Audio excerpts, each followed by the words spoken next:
Nellore rural నియోజకవర్గంలో గౌరవ ముఖ్యమంత్రి శ్రీ నారా చంద్రబాబు నాయుడు గారు, అదేవిధంగా తెలుగుదేశం పార్టీ జాతీయ కార్యనిర్వాహక అధ్యక్షులు గౌరవ మంత్రివర్యులు శ్రీ నారా లోకేష్ గారి ఆదేశాల మేరకు ప్రజా దర్బార్ కార్యక్రమం ప్రతి శుక్రవారం కూడా జరుగుతూ ఉంది.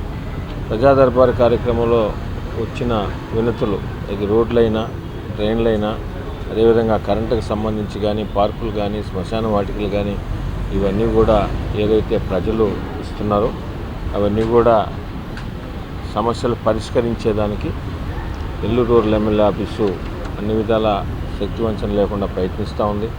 ఇప్పటికే ప్రజా దర్బార్లో వచ్చిన వినతులన్నీ కూడా తీసుకొని ఎక్కడికక్కడ రోడ్లు కానీ, డ్రైన్లు కానీ, కరెంటు సమస్యలు కానీ, రెవెన్యూ కానీ, ఇరిగేషన్ కానీ చాలా వరకు కూడా చేయగలిగాం. ఇంకా కూడా చేయాల్సినవి ఉన్నాయి. నెల్లూరు రూరల్ నియోజకవర్గం అతి పెద్ద నియోజకవర్గం.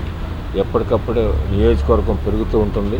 దీన్ని దృష్టిలో పెట్టుకొని వచ్చే ఆర్థిక నిధుల లభ్యతను బట్టి నియోజకవర్గంలో ఎక్కడెక్కడ ఎప్పుడు ఏం చేయాలో ఓ పక్కన ప్రజా దర్బార్లో వచ్చిన వినతులు, అదేవిధంగా ఎక్కడికక్కడ గ్రామాల్లో కానీ, డివిజన్లో కానీ స్థానిక ప్రజలు, తెలుగుదేశం, బీజేపీ, జనసేన పార్టీ నాయకుల సూచన సలహాల మేరకు కార్యక్రమాలన్నీ కూడా, అభివృద్ధి పనులన్నీ కూడా జరుగుతూ ఉన్నాయి. ఇప్పటికే నెల్లూరు రూరల్ నియోజకవర్గంలో కూటమి ప్రభుత్వం అధికారంలోకి వచ్చిన తర్వాత, తెలుగుదేశం, జనసేన, బీజేపీ ప్రభుత్వం అధికారంలోకి వచ్చిన తర్వాత గౌరవ ముఖ్యమంత్రి శ్రీ నారా చంద్రబాబు నాయుడు గారి ఆశీస్సులతో దాదాపు 800 కోట్లకు పైగా వివిధ రకాల అభివృద్ధి పనులు చేశాం.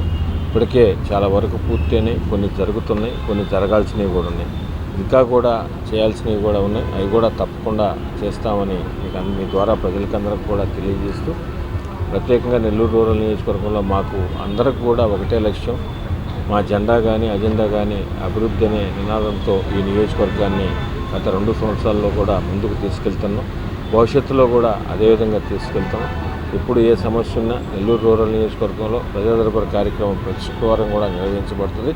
ప్రజా దర్బార్ కార్యక్రమం కాకుండా నిరంతరం కూడా అటు ఎమ్మెల్యే గారు కానీ, ఎమ్మెల్యే గారి ఆఫీస్ కానీ, ఎక్కడికెక్కడ స్థానిక నాయకులందరూ కూడా, ప్రజలందరూ కూడా అందుబాటులో ఉంటున్నాం. ఎప్పుడు ఏ సమస్య ఉన్నా అది చేయగలిగింది అయితే తప్పకుండా ప్రజలందరూ కూడా చేస్తామని కూడా తెలియజేస్తూ, ప్రజా దర్బార్ కార్యక్రమాన్ని అందరూ సద్వినియోగం చేసుకోవాలని అటు ప్రజలు కానీ, ఇటు కూటమి నాయకులు కానీ, అటు తెలుగుదేశం, జనసేన, బీజేపీ నాయకులకు కానీ, అదేవిధంగా ప్రజలందరూ కూడా ప్రజా దర్బార్ని సద్వినియోగం చేసుకోవాలని కోరుకుంటున్నాను. డ్యూటీ అంటే నీకు తెలియదు ప్రజెంట్ ఇప్పుడు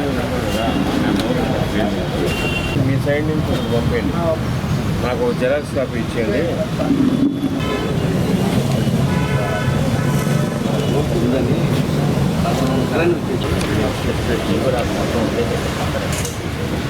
ఎందుకు